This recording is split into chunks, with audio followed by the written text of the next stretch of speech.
क्षेत्रों में रहने वाली लोगों के लिए भी है।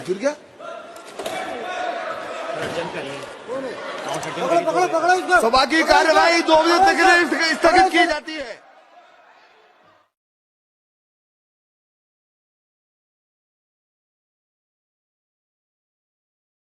સંસદ ભવન એ દેશનું એક એવું કાર્યાલય ગણી શકાય કે જ્યાં દેશના વિકાસ માટે અમુક એવા સારા એવા નિર્ણયો લેવામાં આવતા હોય છે, અમુક એવા ખરડો પસાર કરવામાં આવતા હોય છે કે જેથી દેશના વિકાસને, દેશના હિત માટે અમુક એવા કામો કરી શકે।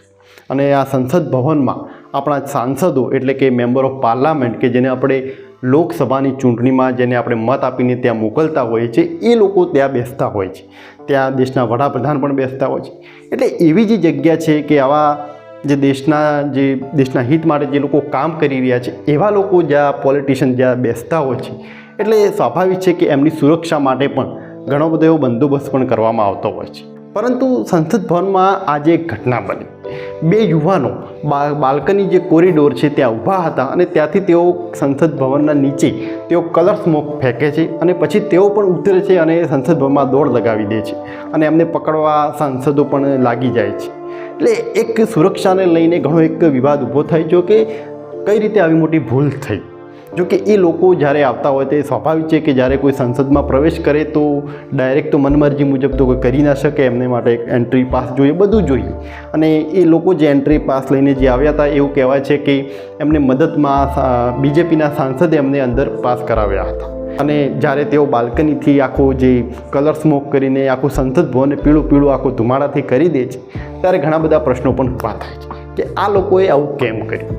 સંસદ ભવનની પણ એક છોકરી અને એક બીજો યુવાન એ બંને પણ ત્યાં બહાર પણ જ્યાં સુરક્ષા હોય છે ત્યાં પણ તેઓને કલર સ્મોકથી આખું એક વિરોધ પ્રદર્શન કર્યું હોય એ રીતે આખું દેખાડવામાં આવ્યું। પરંતુ આ બધામાં એક સવાલ એ જ છે કે આ લોકોએ આવું કેમ કર્યું, કેમ કે યુવાનો છે અને સ્વાભાવિક છે કે જ્યારે સંસદ ભવન કે જ્યાં દેશના વડાપ્રધાન જે બેસતા હોય એવી જે જગ્યા હોય એના ઉપર તમે જો આવું એક આવી ઘટના કરો છો, આવું એક તાંડવ કરો છો તો સ્વાભાવિક છે કે તમારા ઉપર કાયદાકીય કાર્યવાહી પણ થશે। તો આવા યુવાનોએ આવું કેમ કર્યું? એમાંથી એક જ્યારે એ મહિલા હતી, એક છોકરી હતી, જ્યારે એમને પૂછવામાં આવ્યું કે તમે આવું કેમ કર્યું, તમે કયા સંગઠનમાંથી છો, તો ત્યાં એને જવાબ આપ્યો કે અમે કોઈ સંગઠનમાં નથી, પરંતુ દેશમાં જે રીતે થઈ રહ્યું છે, છોકરીઓ પર જે અત્યાચાર થઈ રહ્યા છે, કોઈ અમે બેરોજગાર છીએ, આવા બધા જે મુદ્દાઓ છે એના લઈએ અમારી જ્યારે કોઈ વાત નથી સાંભળ્યું ત્યારે અમે આવું એક પગલું ભર્યું છે અને અમે સંસદમાં આ રીતે કલર સ્મોકનો ઉપયોગ કરીને વિરોધ પ્રદર્શન કર્યું। જો કે આ લોકોએ જે કર્યું એ તો સ્વાભાવિક છે કે ખોટું જ ગણી શકાય, એમાં કોઈ પેલું નથી। પરંતુ આપણે જ્યારે આવો કોઈ વિરોધ કરતા હોય છે તો કાયદાને આપણે એક હાથમાં ન લઈ શકાય। તો આ લોકોએ જે કર્યું ખોટું છે, પરંતુ એમના પાછળનો જે ઇન્ટેન્શન હતો કે અમે જે બેરોજગાર છીએ, દેશમાં જે રીતે પ્રોબ્લેમ થઈ રહ્યો છે, વિદ્યાર્થીઓ, યુવાનો, આ બધાને લઈને અમે એક વિરોધ પ્રદર્શન કર્યું છે, અમે કોઈ સંગઠનમાંથી નથી। આની પહેલાં પણ 2001માં સંસદ ભવન ઉપર હુમલો થયેલો હતો, પરંતુ એ હુમલો આતંકવાદીઓ દ્વારા થયો હતો। પરંતુ આ હુમલો કોઈ આતંકવાદીઓ નથી કર્યો, પરંતુ દેશના યુવાનોએ કર્યો છે, દેશના બેરોજગાર કહી શકાય એ લોકોએ કર્યો છે। પરંતુ આવું પગલું કેમ ભર્યું, એના પાછળનું કારણ શું છે? આ લોકો કોઈ ભૂખ હડતાલ કે કોઈ આંદોલન પર બેસી શકતા હતા પોતાની જે માંગ હતી એને પૂરી કરવા માટે, પરંતુ એવું કેમ ન કર્યું? સંસદ ભવનમાં આ રીતે આખું એક તાંડવ કરવાની શું જરૂર હતી? કેમ કે આવું કરવાથી એમના ઉપર પણ એક કાયદાકીય કાર્યવાહી થશે, જેનું નુકસાન એ લોકોને થશે।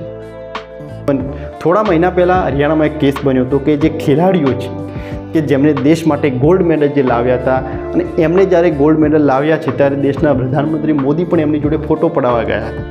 એવા જે ખેલાડીઓ છે એમણે જ્યારે એક FIR કરી કે ભાજપના સાંસદ એમની જે સ્પોર્ટની જે ઓર્ગેનાઇઝેશન છે એના જે હેડ હતા અને એમને ત્યાં સેક્સ્યુઅલ હરેસમેન્ટ કરવાનો પ્રયત્ન કર્યો તો એ લઈને એ ખેલાડીઓએ જ્યારે ફરિયાદ કરી, FIR કરી, ત્યારે FIR પણ લેવામાં ન આવી હતી અને એના કારણે એઓ કેટલાય સમયથી, કેટલાય દિવસો સુધી તેમને ભૂખ હડતાલ પર બેસી રહ્યા હતા અને ત્યારે પણ એમના ઉપર લાઠીચાર્જ કરવામાં આવ્યો હતો, જેને દેશનું જેને માન ગૌરવ જેને વધાર્યું છે, જેને દેશ માટે મેડલ લાવ્યા છે, એ જ લોકોને એવી હાલત પર બેસવું પડે છે કે જેને આપણને પણ શરમ આવે। અને એટલે જ આજના યુવાનો આવી કોઈ આંદોલન કે એવી ભૂખ હડતાળ પર બેસવાનો કોઈ મતલબ નથી, કેમ કે એમને પણ ખબર છે કે ખોટી અમારા ઉપર જ લાઠીચાર્જ થવાનો છે, તો આવી રીતે આંદોલન કરવાનો શું મતલબ? અને એટલે જ આ યુવાનોએ કદાચ આવું કામ કર્યું છે એવું ગણી શકાય, કેમ કે આજના યુવાનો પરેશાન છે. ઘણા એવા બેરોજગારીના લીધે સૌથી મોટો પ્રશ્ન જ એ છે કે બેરોજગારી, અને એના કારણે ઘણા બધા યુવાનો આજે બહુ મોટી મૂંઝવણમાં છે. ને એના કારણે તમે જુઓ તો ઘણી બધી જગ્યાએ ક્રિમિનલમાં પણ તેઓ પ્રવેશ કરી રહ્યા છે, ક્રિમિનલ બની રહ્યા છે. તો આ જે ઘટના બની કે જે યુવાનો છે કે જેમને સંસદ ભવનમાં જે કલર સ્મોક ફેંકી દીધો, આખી એક તાંડવ જેવું કરી દીધું, એ કોઈ સારું કામ નથી કર્યું, ખોટું જ કહેવાય. કેમ કે કાયદાને હાથમાં લેવો એ ક્યારે પણ યોગ્ય નથી. તો સ્વાભાવિક છે ખોટું તો છે, પરંતુ આના પાછળના એક સંભાવનાની દ્રષ્ટિએ જો આપણે જોઈએ તો આ રીતના કારણો પણ હોઈ શકે છે.